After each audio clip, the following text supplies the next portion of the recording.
Six Flags Over Texas as we know it today seems to be going through an identity crisis, but it wasn't always this way. Disneyland's opening in 1955 changed the landscape of theme parks forever. While Disney's idea of creating a fantasy world by employing staff from its creative studio was met with other tycoons across the country trying to instill the same formula into their own new parks. North Texas saw such aspirations. Spearheaded by Great Southwest Corporation President Angus Wynn and Arlington Mayor Tom Vandergriff, the two aimed to build their own theme park in Arlington, Texas under the name Six Flags Over Texas in 1961. The park was a celebration of Texas history, containing rides, shows, and sights themed to the six sovereign countries that once controlled present-day Texas. Like Walt Disney, Angus Wynn on opening day would proclaim that Six Flags was not complete and will never be complete. We shall continue to build what we consider an institution. It's now been 60 years since opening day. The Six Flags brand has grown and the park has seen numerous changes in ownership and have found their own identity separate from the Disneyland formula. However, after all these years, did Six Flags grow into the park that the original creators aspired it to be? Let me give my own personal review of Six Flags Over Texas in 2022.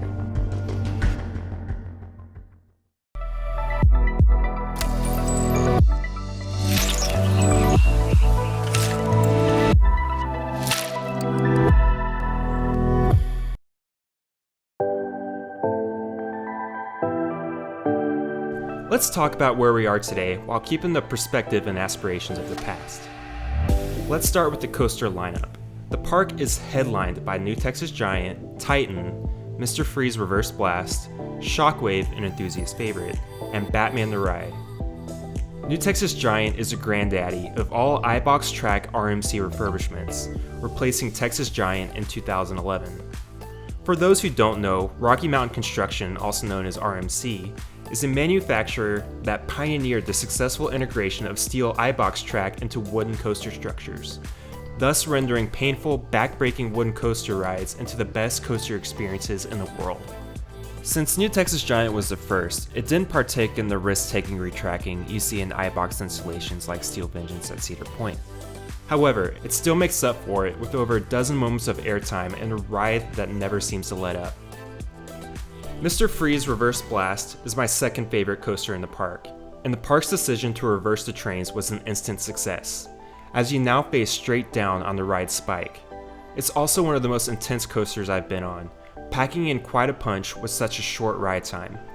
It also has the coolest station in the Six Flags chain, and the best entrance of any ride in any park anywhere. I personally love Titan, even though enthusiasts are mixed on this one. The drop isn't as narrow as most hypers, but I usually find solid floater air on the first hill, followed by one of the most intense G-forces you will feel on any coaster in the first helix. Shockwave is a classic Schwarzkopf creation, containing the second highest positive G-forces you will feel on any coaster in the world in its two loops, followed by a few moments of stellar ejector air in the back seat. Batman the Ride is no different than the other clones found across the country. However, there's a reason it's cloned, as it's a solid inverted coaster packed with forces and a smallerish footprint.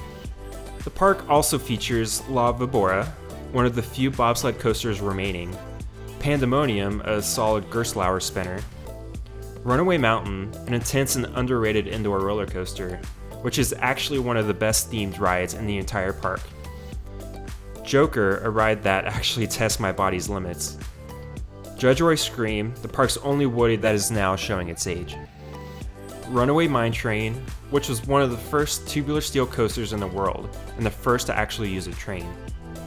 While the coaster lineup isn't as stellar as you'd find at other parks across the country, the flat ride lineup is solid, perhaps even one of the best in the chain.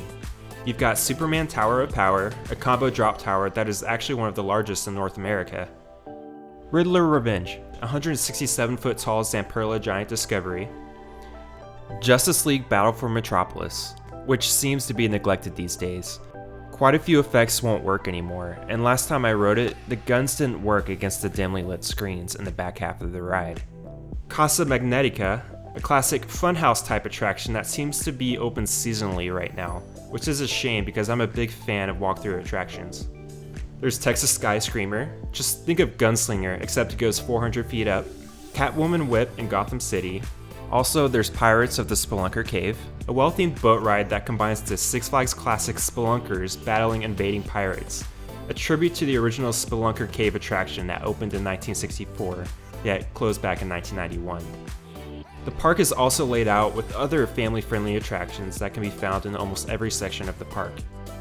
Six Flags Over Texas is also one of the few parks in the world with an observation tower, and is shaped like an oil derrick.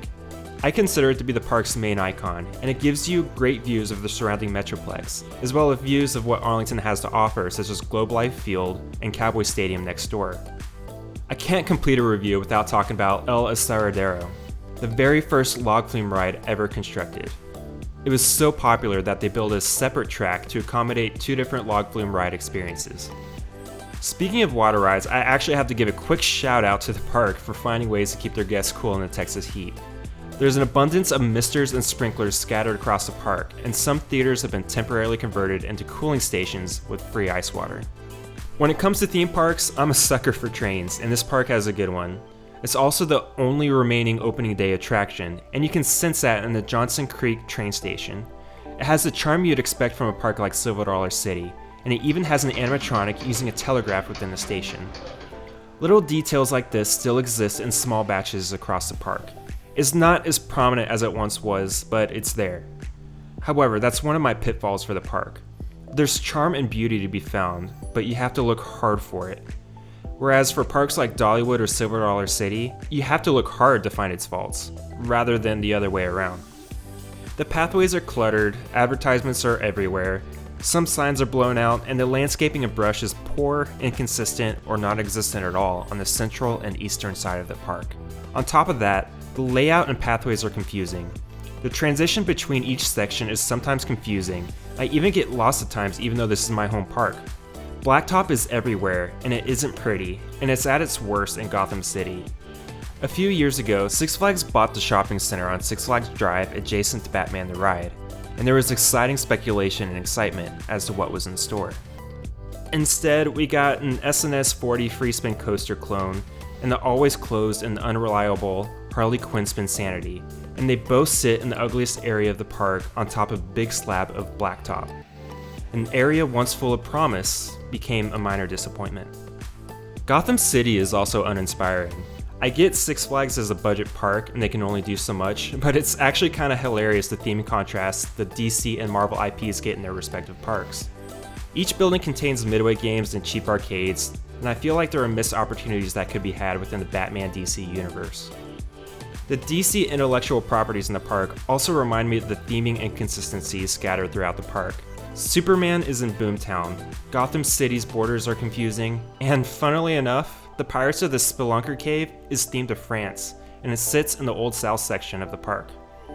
Gone are the days of the park solely focusing on the original theme. In fact, there's no Six Flags and Six Flags anymore. It's not even listed on the park map.